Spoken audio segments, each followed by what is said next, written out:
This video is about replacing the cowl, hinge, 8-pillar assembly on a 55 to 59 Chevy truck. I have the cab off on my 55 wrecker, and I have it on some dollies. I'm getting ready to replace this.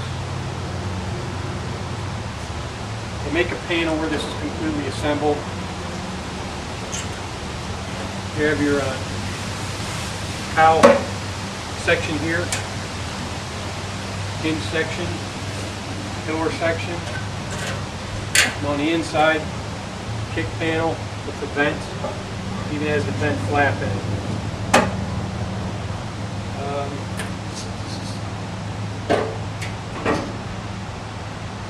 I'm not a body man, but I do have sheet metal experience, so hopefully make this thing turn out nice.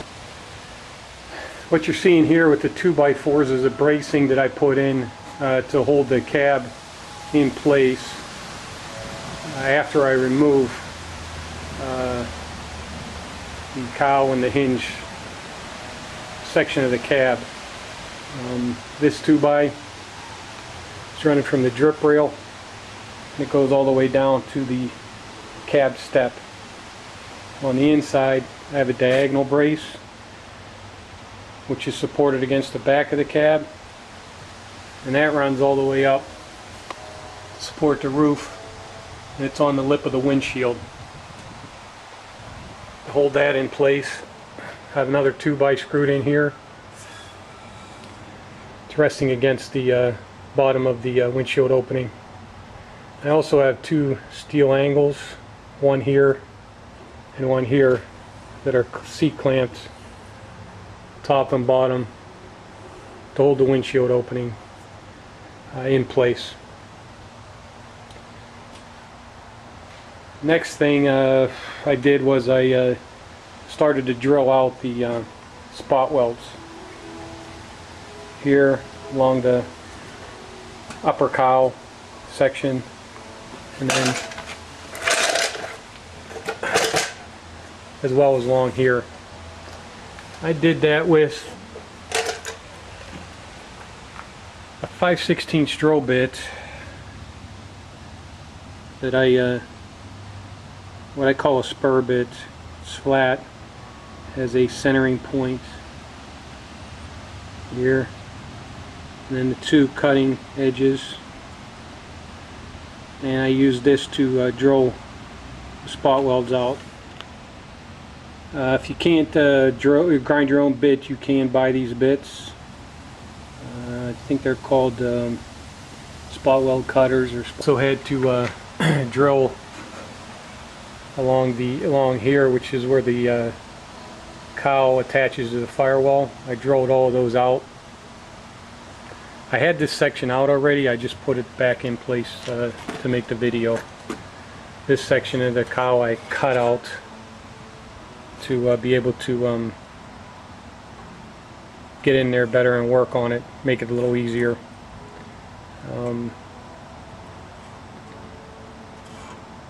Then that's this section on the new one. This is what it would look like.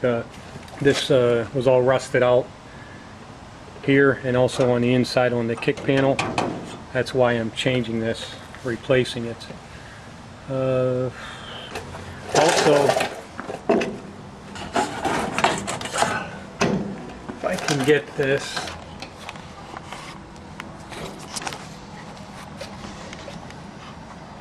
you can also see this is up under the dash. I had to drill out these spot welds in here. There's a bracket right here with the spot weld in it as well.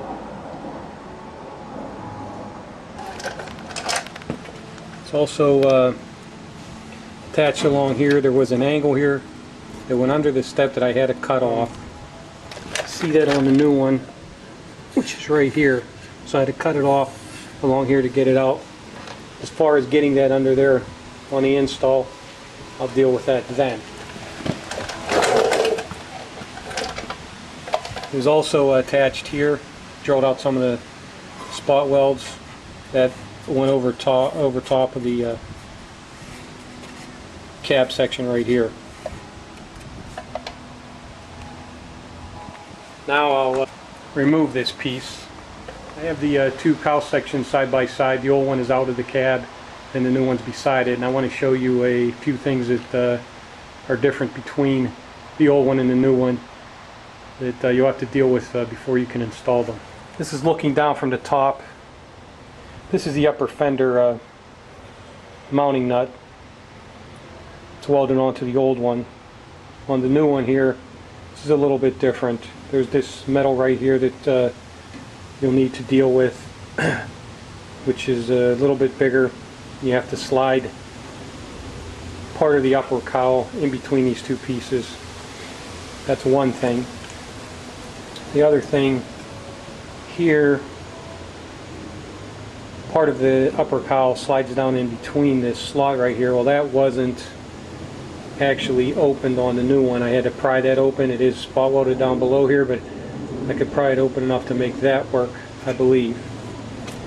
In a similar situation here, same deal. There was some sheet metal that slides down in between here, and on the new one it was welded together. I had to actually cut the spot weld to open that up, and I'm hoping that works. That's just something else I'll deal with on the installation. The other thing I noticed,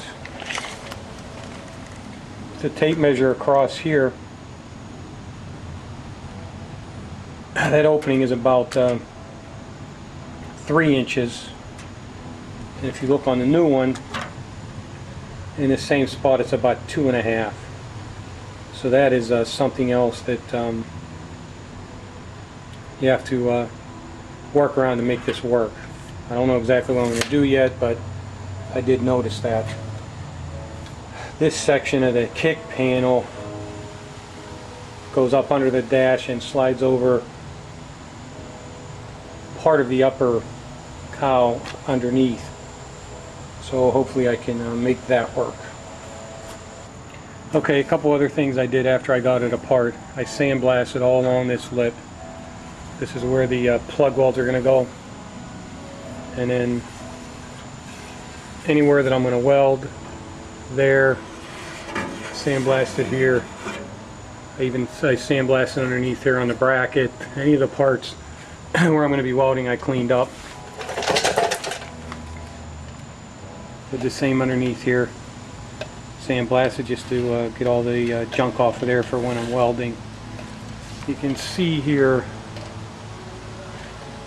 this is what I was talking about as far as being able to drill through the one piece of sheet metal without blowing a hole through the other side. You can stop there, still cut the spot weld out. The firewall here I wanted to save, and then I'll drill my plug weld holes into the new assembly, and then the weld will be on this side, which I think will be less likely to see. It may not matter, but that's the way I'm going to do it. Up here, all these holes will get filled with weld and then ground back off, and you really won't see that either because the fender will go there. That's how to embrace it, remove it, clean it up, and then the difference between the new one and the old one you might have problems with. So that's the end of this video, and hopefully I'll have another one for the installation. See ya.